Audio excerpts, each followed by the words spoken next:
The Nexus station had been designed by committee, which explained why it looked like a chrome mushroom had mated with a crystal chandelier and produced offspring with serious architectural anxiety. Floating in the neutral zone between three major galactic powers, it served as the universe's most expensive meeting room, complete with artificial gravity that worked about as consistently as galactic peace treaties. Today's festivities involved the sort of diplomatic circus that made seasoned ambassadors reach for the good whiskey before noon. The Crethany Empire, those 7-foot-tall warriors who treated everything like a personal insult waiting to happen, had been negotiating trade agreements with the Vorthak Confederacy, bureaucrats so dedicated to paperwork they probably filed reports on their filing reports. And then there were the humans, the newest addition to this cosmic comedy show, who'd somehow talked their way into galactic politics despite being what the Vorthak diplomatically termed aggressively unpredictable. The main conference hall buzzed with the sort of tension that made neutron stars look relaxed. Ambassador Zara Blackwood sat at the human delegations table, her dark hair pulled back in a no-nonsense bun that somehow still managed to look like it could cut glass. She'd been dealing with alien politics for 3 years now, long enough to know that every species had their own special brand of insufferable, but short enough that she still occasionally muttered, "What the hell?" under her breath in 6 different languages. Across the semicircular arrangement of tables, General Thexai of the Crethany lounged in his ceremonial armor like a particularly aggressive sculpture. His species had evolved on a world where everything from the plants to the weather actively tried to kill you, which had produced a culture that viewed diplomatic negotiations as foreplay to the real business of hitting things hard. The Vorthak delegation, led by Prime Bureaucrat Veltoth, occupied the space between the two with the sort of calculated neutrality that came from having survived several thousand years of galactic politics by perfecting the art of being aggressively boring. They developed bureaucracy into a weapon of mass destruction, capable of stopping wars through the simple expedient of requiring them to fill out forms in triplicate. The proposed mining rights on Kepler 442b remain unacceptable, Veltoth was saying, his translator unit rendering his words in a voice that could put an insomniac to sleep. The environmental impact assessments alone would require a minimum of 47 separate committee approvals, not counting the subcommittee reviews for atmospheric displacement protocols. Thexar's massive fist struck the table with a sound like a meteor impact. Your bureaucratic cowardice grows tiresome, Vorthak. My warriors conquered that system's asteroid belt in a day. We do not need committees to approve what we have already claimed through strength. And yet, Zara interjected with a sort of smile that suggested she'd been saving up something particularly unpleasant. Your conquest of a bunch of empty rocks doesn't actually give you legal claim to the inhabited planet's resources. Funny how property law works, isn't it? The silence that followed could have been weaponized. Thexar's 4 eyes, arranged in a diamond pattern that made him look perpetually cross-eyed when angry, focused on the human with the intensity of targeting lasers. You dare mock Crethany military prowess? His voice dropped to a growl that probably violated several noise ordinances. Your species barely crawled from their mudbowl world a generation ago. What would soft humans know of strength? Zara leaned back in her chair with the casual confidence of someone who'd already calculated 17 different ways to end the conversation. Well, we know enough to avoid starting fights we can't finish.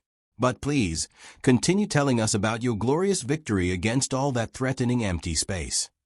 The Vorthak delegation suddenly found their data tablets fascinating, while the various minor species representatives developed an urgent need to examine the ceiling fixtures. Even the AI moderators seemed to be processing a bit slower than usual. Thexar rose from his seat, all 7 feet and change of muscle and barely contained violence.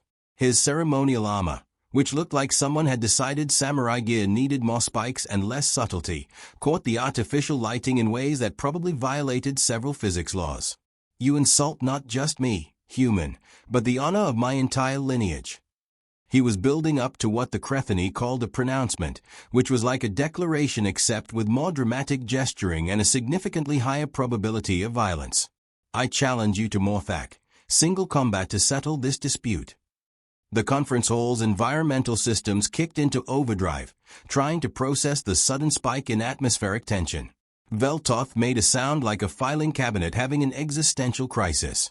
General Thexar, the Vorthak bureaucrat began, Regulations clearly state that formal challenges require a minimum of 72 hours notice, plus completed psychological evaluations for both participants, plus. Accepted, Zara said. The word cut through Veltotha's regulatory recitation like a plasma torch through tissue paper. Every being in the room, organic, synthetic, and otherwise, turned to stare at the human who just agreed to fight a creature that could probably bench press a small spacecraft. Thexar's expression cycled through surprise, approval, and then settled into something that resembled respect, if respect could be measured in the number of ways someone was calculating to dismember you. You have spine, little human. I will ensure your death is swift and honorable. How thoughtful, Zara replied. I'll try to make yours educational. The betting pools opened before the conference hall had finished evacuating. The Zephyrians, who'd evolved from something resembling gambling-addicted octopi, immediately established odds of 50-1 against the human. The crystalline collective, beings of pure mathematical logic, calculated her survival chances at approximately 0.03%, with a margin of error suggesting even that might be optimistic. The arena level of Nexus Station had been designed for exactly this sort of diplomatic breakdown. Because when you put dozens of species with radically different concepts of personal space, honor, and acceptable dinner conversation in one place, someone was eventually going to want to settle their differences the old-fashioned way. The fighting space itself was a perfect circle, 50 meters across, surrounded by force fields that could contain anything up to and including a small nuclear detonation. The spectator galleries rose in tiers around the arena, currently filling with representatives from species who normally wouldn't share the same solar system, united in their desire to watch someone get creatively dismembered. Zara stood in the human preparation alcove, checking her equipment with the methodical precision of someone who'd done this before.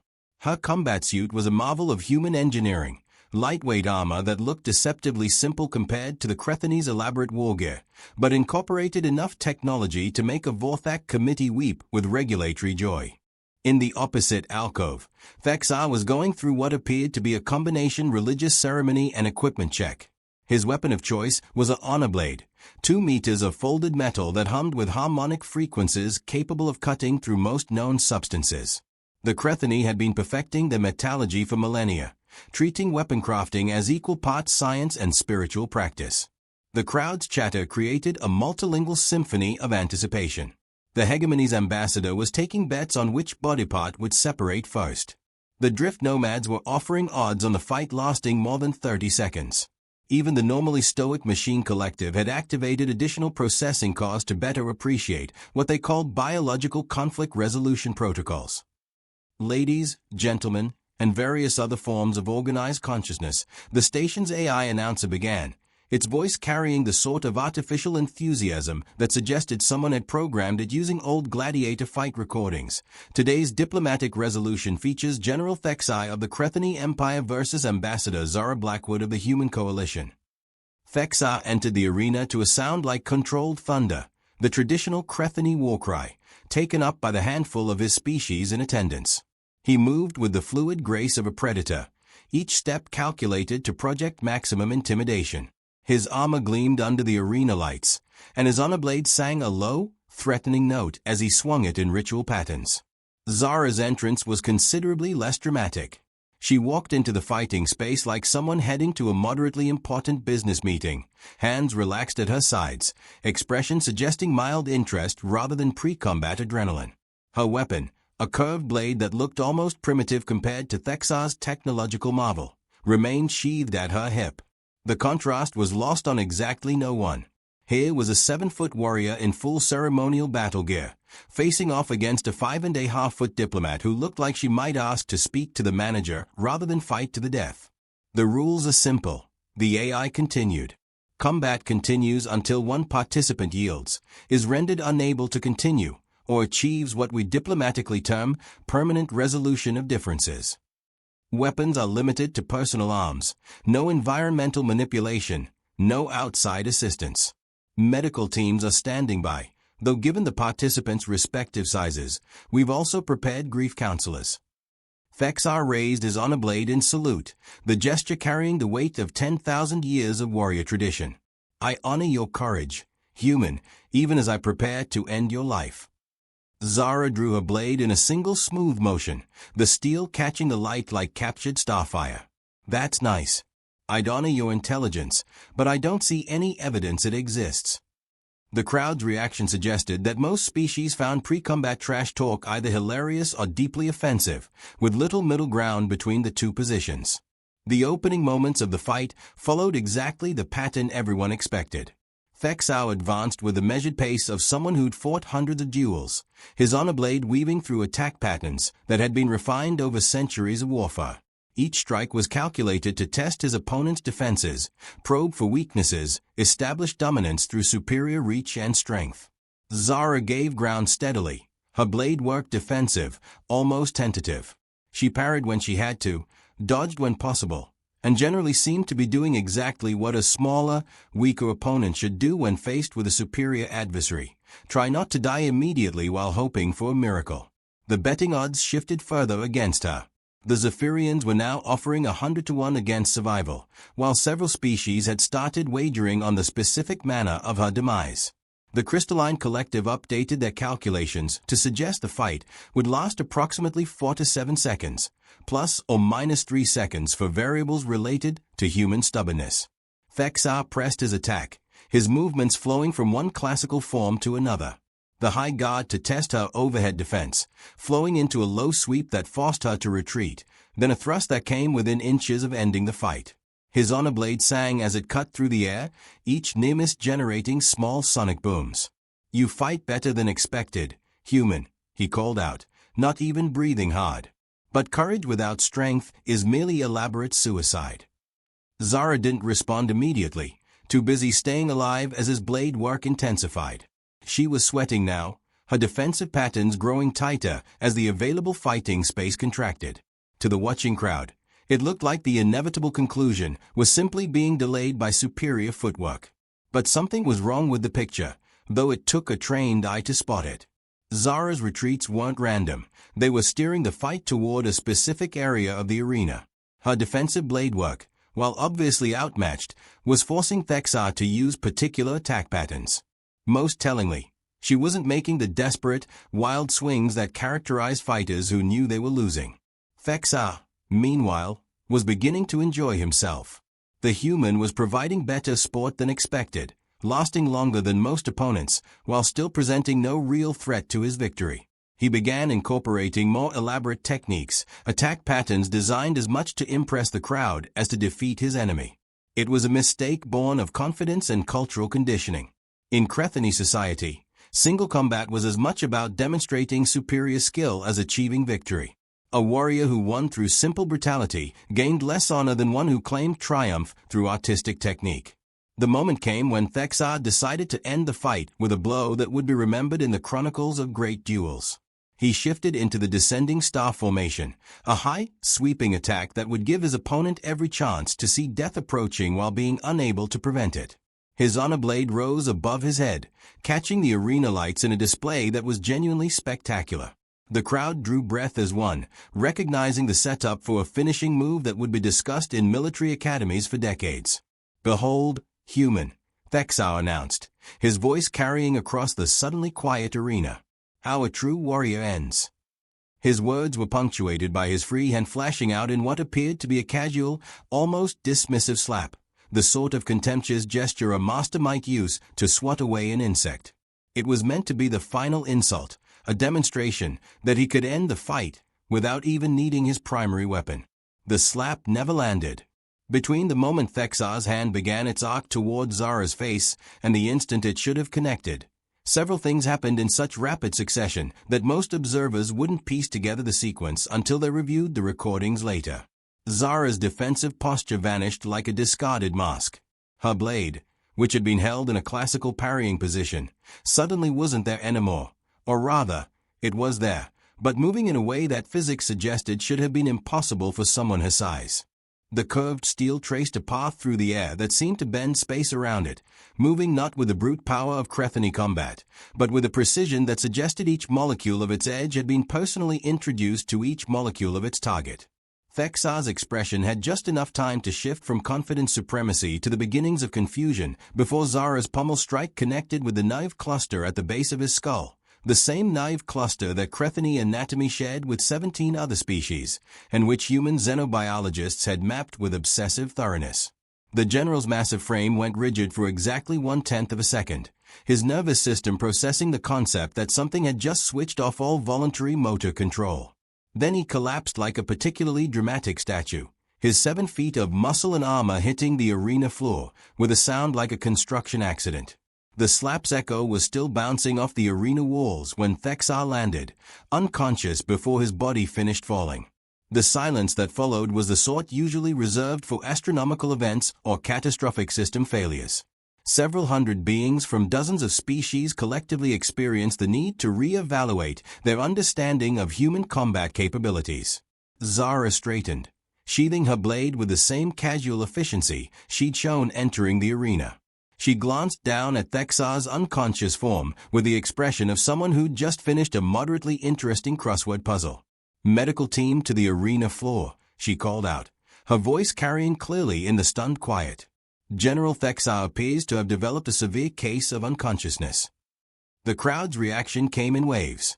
First, the scattered gasps and exclamations of beings trying to process what they'd just witnessed.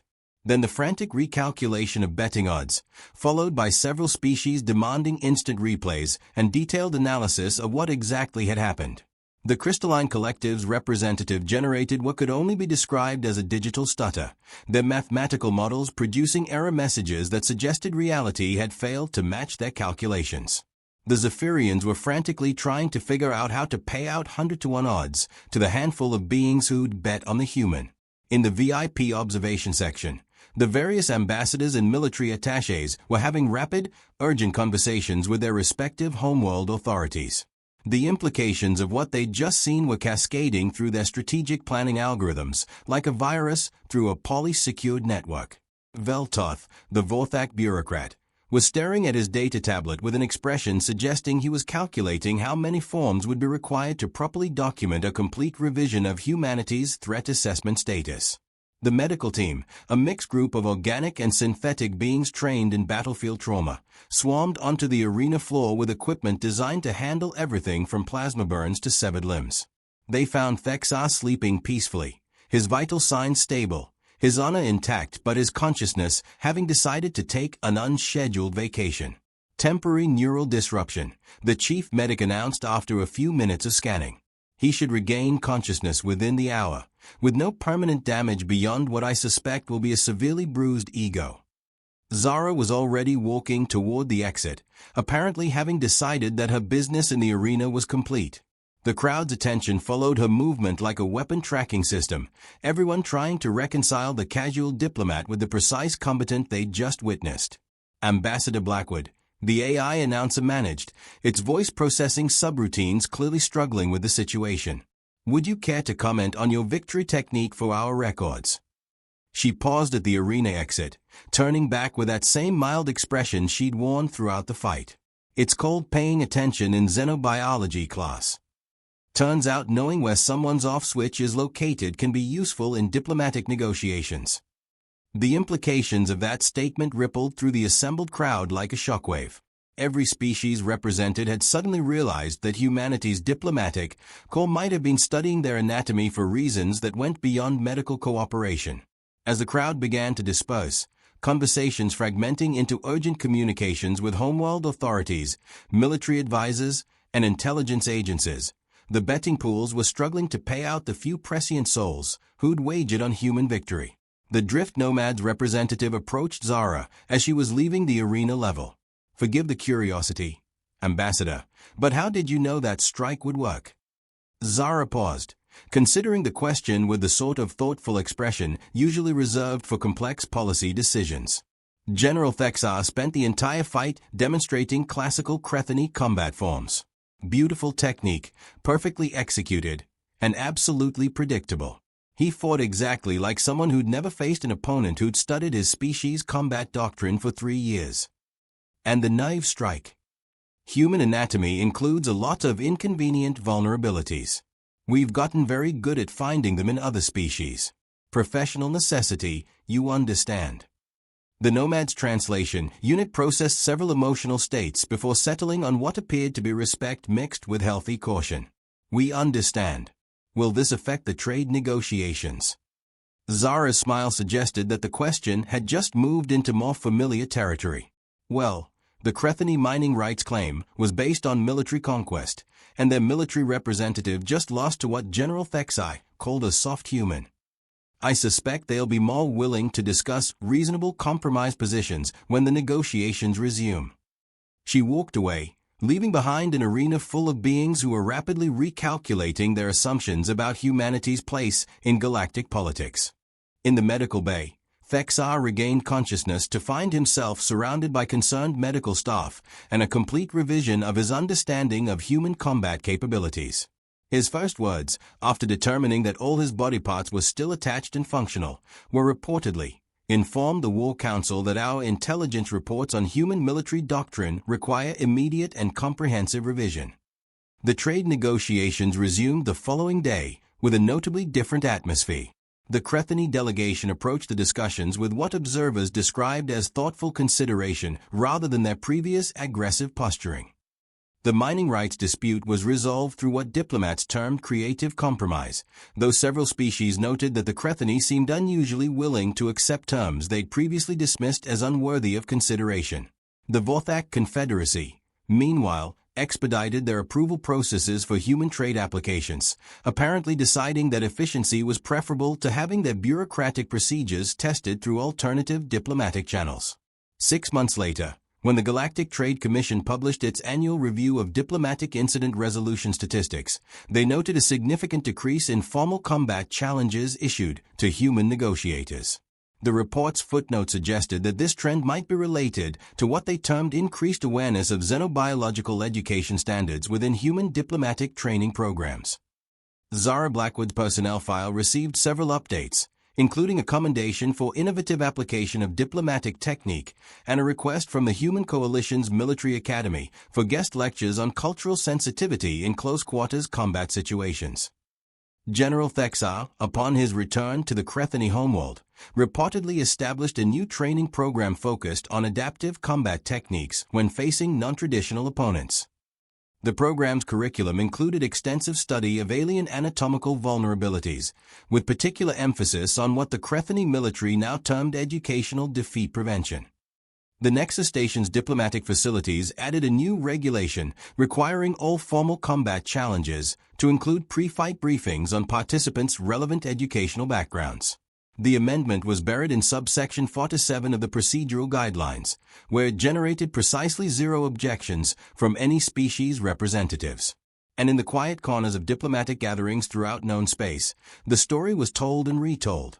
How a human ambassador had ended a fight before her opponent's insult had finished echoing, and in doing so, had reminded the galaxy that sometimes the most dangerous beings were those who looked like they belonged in committee meetings rather than battlefields. The universe, as it turned out, still had a few surprises left for those who thought they'd figured out all the rules.